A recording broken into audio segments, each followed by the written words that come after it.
बात अगर उत्तराखंड की राजनीति की हो और राजनीति में अगर हरक सिंह रावत का नाम हो तो कई सवाल खड़े होते हैं, कई विवाद भी खड़े होते हैं। लेकिन हरक सिंह रावत अपनी मौजूदगी, अपनी उपस्थिति लगातार दर्ज कराते हैं, अपनी ताकत को भी लगातार दिखाते हैं। हरक सिंह रावत एक बार फिर से भारी पड़े हैं। क्या है पूरा मामला?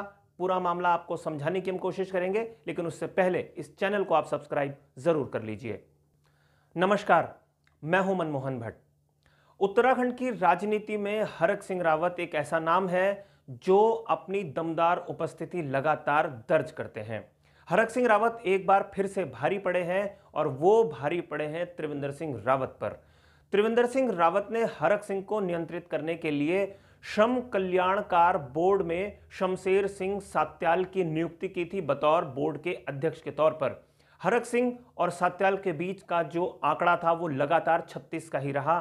दोनों के बीच में ठनी रही, दोनों के बीच में तनातनी लगातार बनी रही। हरक सिंह रावत इतने परेशान सत्याल से हो गए कि उन्होंने एक बार तो यह भी कह दिया था कि सत्याल को ही मंत्री बना देना चाहिए। तो इससे अंदाजा लगता है कि कितनी तल्खी हरक सिंह और सत्याल के बीच में रही होगी और सरकार किस तरीके से हरक सिंह रावत को नियंत्रित करने की कोशिश कर रही होगी। लेकिन अब त्रिवेंद्र सिंह रावत की सरकार नहीं है, अब पुष्कर सिंह धामी के नेतृत्व में भारतीय जनता पार्टी की सरकार चल रही है।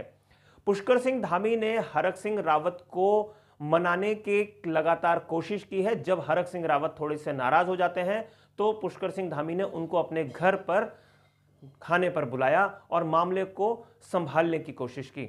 इससे यह तो पता चल गया कि पुष्कर सिंह धामी किसी भी नेता को नाराज करना नहीं चाहते और शायद यही वजह है कि अब कर्मकार बोर्ड के अध्यक्ष पद से शमशेर सिंह सात्याल की विदाई हो गई है। हालांकि बोर्ड अध्यक्ष के साथ साथ जो हरक सिंह रावत की मनपसंदीदा सचिव थी उनकी भी छुट्टी बोर्ड से कर दी गई है। तो आने वाले दिनों में यह देखना होगा कि हरक सिंह रावत की कौन कौन सी बातें किस किस तरीके से सरकार मानती है। हाल फिलहाल के दिनों में हरक सिंह रावत की केंद्रीय गृह मंत्री और भारतीय जनता पार्टी के दिग्गज नेता अमित शाह से भी मुलाकात हुई थी। उसके बाद यह माना जा रहा था कि हरक सिंह ने अपनी परेशानी, अपनी नाराजगी से अवगत करा दिया है अमित शाह को और अमित शाह ने शायद उनको कुछ इस तरीके का भरोसा दिया होगा कि पार्टी आपके साथ लगातार खड़ी है। इसलिए ही अब शमशेर सिंह सात्याल की छुट्टी बोर्ड के अध्यक्ष पद से कर दी गई है। इसको इस तरीके से माना जा सकता है कि हरक सिंह रावत अपनी जिद पर अड़े रहे और हरक सिंह रावत आखिर में जीत गए।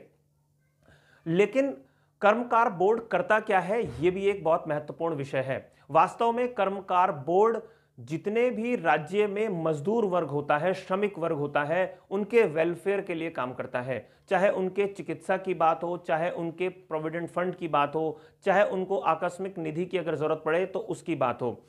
श्रम कल्याणकार बोर्ड ने साइकिलों का आवंटन भी करना था श्रमिकों को और वो साइकिलें समय पर श्रमिकों को आवंटित नहीं की गई। इस मामले में बोर्ड की और खुद श्रम मंत्री हरक सिंह रावत की अच्छी खासी किरकिरी हुई थी। उसके बाद हरक सिंह रावत मीडिया के भी और सरकार के भी निशाने पर आ गए थे। लेकिन अब जिस तरीके का ताजा मामला हुआ है उससे ऐसा लगता है कि जो मतभेद चल रहे थे उन मतभेदों को सुलझा लिया गया है और आने वाले दिनों में चूंकि चुनाव है, ऐसे में एक एक नेता, एक एक सीट बहुत महत्वपूर्ण है। उसके संदर्भ में इस बोर्ड से शमशेर सिंह सत्याल की छुट्टी को देखा जा सकता है।